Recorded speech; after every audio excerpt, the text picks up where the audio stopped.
جعل اللہ صیامہ فریضہ، اللہ نے اس مہینے کے دن کے روزوں کو فرض فرمایا، وقیام لیلہ تطوعا، اور اس مہینے کی رات کے قیام کو نفل فرمایا۔ اب دیکھیں اس ماہ کی خاص دو عبادتیں، دن کا روزہ اور رات کا قیام۔ معلوم ہوا کہ رمضان کا قیام اس مہینے کی خاص عبادت یہ الگ ہے، سال بھر کا معمول کا رات کا قیام نہیں جسے تہجد کہتے ہیں۔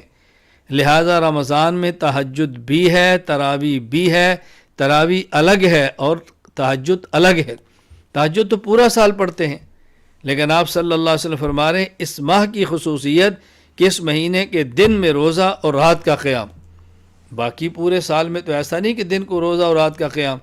معلوم ہوا جس طرح اس ماہ کی خصوصیت پورے مہینے کا روزہ ہے، اس ماہ کی خصوصیت پوری رات کا مستقل قیام ہے، اس کو تراویح کہا جاتا ہے۔